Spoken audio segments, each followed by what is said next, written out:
कुम्भ राशिको जन्मफल। कुम्भ राशिका मान्छेहरू कस्तो स्वभावका हुन्छन् त?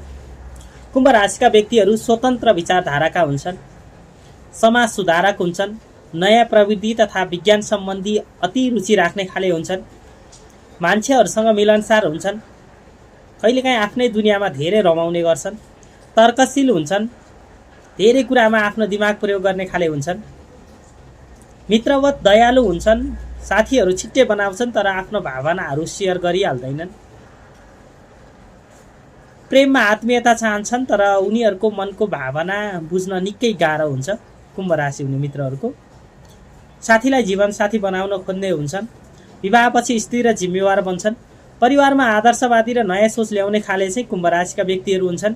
हठीपनले विभिन्न विवादहरूमा पर्छन्, मानसिक तनाव अलि बढी लिने खाले हुन्छन्, भाग्य अलि ढिलो चम्किने हुन्छ तर स्थिर रूपमा भाग्य उदय भइसकेपछि स्थिर भएर रहन्छ।